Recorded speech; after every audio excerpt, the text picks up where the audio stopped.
Can Ripple go carbon neutral by 2030? By the way, I will be reviewing if Ripple actually dumps XRP on the market. Moreover, does Ripple only leverage XRP when facilitating cross-border settlements with RippleNet? Also, the new Xumm partnership with Guardarian gives some users more options to pick from when buying XRP with their fiat or selling XRP for fiat. Finally, attorney Jeremy Hogan says Judge TORRES previously ruled against the SEC on an issue, and the appellate court upheld the decision. Are we going to see a reoccurrence of such? Stick with me till the end to find out more. Hello everyone and welcome to our channel, where we talk about the latest updates on XRP and the cryptocurrency world in general. If this is your first time watching one of our videos, we happily send you a special welcome. We invite you to hit on the notification bell so you never miss another video. We are announcing that this channel has a giveaway of 200 XRP. To stand the chance of participating, all you have to do is simply subscribe to the channel, like this video and comment with the hashtag XRP, and the winner will be announced on the 15th of May.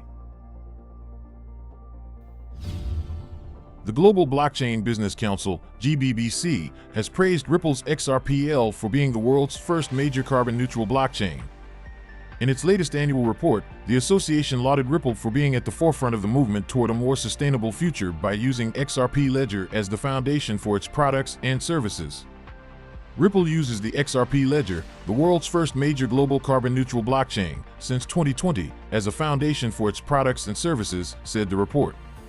Launched in 2017, GBBC is the largest industry association for the blockchain technology and digital assets community, boasting over 200 ambassadors from more than 100 jurisdictions and disciplines.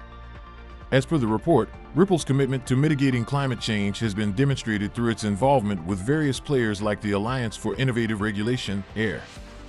Through these partnerships, the blockchain firm has been working towards moving the crypto industry towards net zero emissions and 100% renewable energy use. In 2020, Ripple announced its goal of achieving carbon neutrality by 2030, and the company has been on to achieve this goal sooner than expected. Ripple's commitment to a low-carbon future has been further demonstrated through its $100 million commitment to addressing the carbon problem, the most significant pledge in the crypto sector to date. Last May, Ripple CEO Brad Garlinghouse described this fund as a direct response to the global call to action for companies to help address climate change. He further emphasized that carbon markets are essential for achieving climate goals and that blockchain and crypto can enhance these markets by providing more liquidity and traceability.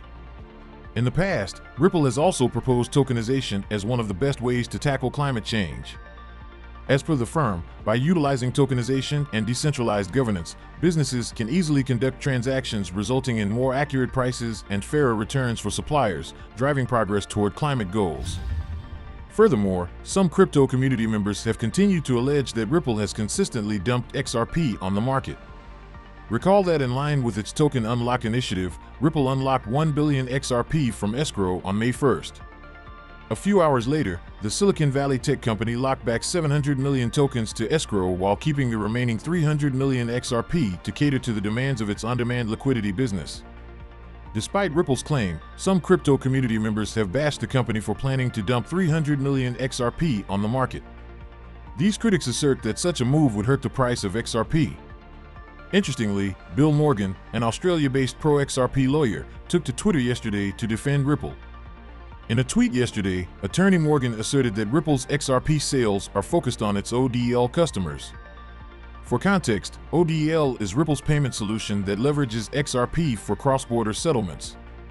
XRP is used as a bridge between two fiats, thus making it easier for any currency to be exchanged for another. The pro-XRP lawyer explained that Ripple's ODL-related XRP sales are completed in seconds, with a neutral impact on the price of the sixth largest cryptocurrency. Per attorney Morgan, Ripple purchases a lot of XRP to meet the growing demand of clients using its ODL solution. He buttressed his points by attaching a page from Ripple's latest quarterly market report, Q1 2023. Ripple noted in the report that its total XRP sales, net of purchases, were $361 million compared to the $226.3 million it recorded in the previous quarter. According to the company, it has continued to sell XRP in connection with ODL transactions.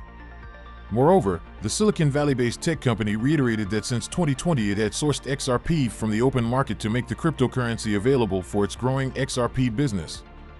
Regarding Ripple's comment about its XRP sales, attorney Morgan noted that the blockchain company does not dump XRP on the market as Ripple has to purchase XRP from the open market to meet growing ODL demands. Meanwhile, critics usually ignore Ripple's claim and spread FUD about the fact that the company is dumping XRP on the market whenever it releases some XRP coins from escrow, Morgan noted. If people read the SEC summary judgment material, they would see that the SEC asserts that the escrow and other measures Ripple took were to buttress XRP's price, said Morgan.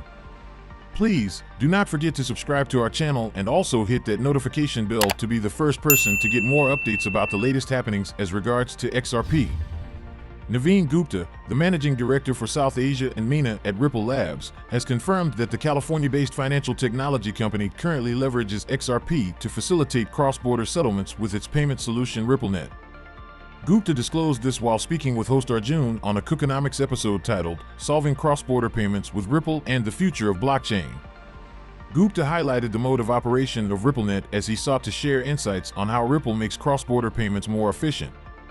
Gupta noted that cross-border settlements are costlier and less effective because of the complications that come with them. He pointed out that for a bank to facilitate payment in another currency, the bank would need a nostro account. A nostro account is a bank account that a bank holds in a foreign country, denominated in the currency of that country.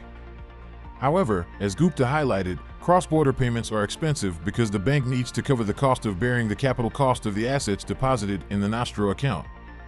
The bank also seeks to cover any losses that may arise from foreign currency depreciation. To address these issues, Gupta emphasized that RippleNet exchanges the sender's currency to its equivalent in XRP and then reconverts the XRP to the recipient's currency within seconds and deposits the target currency in the desired account. Speaking on the modus operandi, Gupta explained, exactly what is going to happen is, GBP in real time will get converted to XRP. XRP, within 2 seconds, will travel to Philippines, and, in Philippines, it will get converted to Philippine peso and the payout will happen. Responding to this, Xumn asked Gupta if money is only converted to XRP when Ripple seeks to move it within RippleNet. Gupta noted that Ripple doesn't necessarily convert but rather uses order books from exchanges, such as Bitstamp in the UK and Coins in the Philippines. Xumn then asked, so if you use those open order books to do the conversion, you only do it into XRP? Currently, we only do it in XRP, but the technology itself is neutral. As more cryptocurrencies evolve and they have enough liquidity pairs, then we would use many other things, he remarked. At the start of the interview, Gupta confirmed that other assets such as Ethereum and USDC could be used to exchange one foreign asset for another, just like XRP is used, and financial institutions are free to use any asset they prefer when sending money to another institution on RippleNet in a peer-to-peer fashion. Furthermore, Xumm, a leading self-custodial XRP Ledger wallet, has partnered with Guardarian, a non-custodial fiat on- and off-ramp provider, to allow users seamlessly buy XRP with 40 fiat currencies and also easily sell their crypto assets for fiat without leaving the Xumm app. The partnership was announced today by Xumm in an official press release and further called to attention through its Twitter handle. As a fiat-to-crypto gateway, Guardarian supports up to 40 fiat currencies. The integration with Guardarian allows some users to purchase XRP without worrying about the security of their assets outside of the ecosystem, as they can make these purchases without leaving the Xumm app. On the other hand, will a previous ruling against the SEC reoccur? Please, do not forget to subscribe to our channel and also hit that notification bell to be the first person to get more updates about the latest happenings as regards to XRP. As XRP community members continue to anticipate the final verdict of the ongoing legal battle between the United States Securities and Exchange Commission and Ripple, attorney Jeremy Hogan, a pro-crypto lawyer and partner of Hogan & Hogan, has shared an interesting update about the case. In a tweet today, attorney Hogan revealed that Judge Annalisa Torres had previously ruled in a case involving the SEC and leading global mining group Rio Tinto. According to the pro-crypto lawyer, Judge Torres ruled against the Securities and Exchange Commission on a pertinent issue. The Securities and Exchange Commission appealed Judge Torres' ruling on the issue, hoping to get a different outcome. However, attorney Hogan said the appellate court upheld Judge Torres' decision on the matter. He attached a page from Morrison Foerster's 2022 article where the case was cited. According to the report, Judge Torres ruled that scheme liability does not exist when alleged misrepresentation or omissions are the sole basis of such claims. In Rio Tinto, Judge TORRES found all of the alleged actions and conduct forming the basis for scheme liability were misstatements or omissions, so no scheme liability claims could proceed, an excerpt of the article read. Furthermore, the SEC asked Judge TORRES to reconsider a ruling in light of the Supreme Court's 2019 decision on its case against Lorenzo. However, Judge TORRES refused, explaining that while Lorenzo made clear that the dissemination of false information provides a basis for scheme liability, it should not be read to mean that misstatements without more are sufficient to trigger liability. XRP enthusiasts seemed excited that Judge TORRES had previously ruled against the SEC. Some XRP community members hope she also rules against the securities regulator in the Ripple lawsuit. Meanwhile, some XRP community members asked pertinent questions about the ongoing SEC versus Ripple lawsuit. An XRP community member asked whether Coinbase will immediately relist XRP if Judge TORRES rules in Ripple's favor and the SEC appeals the decision. Attorney Hogan said Ripple would move forward with its business if Judge TORRES grants summary judgment in its favor. However, he could not tell whether Coinbase will relist XRP because the exchange has not been very consistent recently. Furthermore, Attorney Hogan asserted that the SEC would not appeal Judge TORRES' decision if Ripple gets an outright win. So we come to the end of this video, guys. If you enjoyed it, please make sure you like the video, don't forget to subscribe and hit the notification bell. This really helps me with the YouTube algorithm.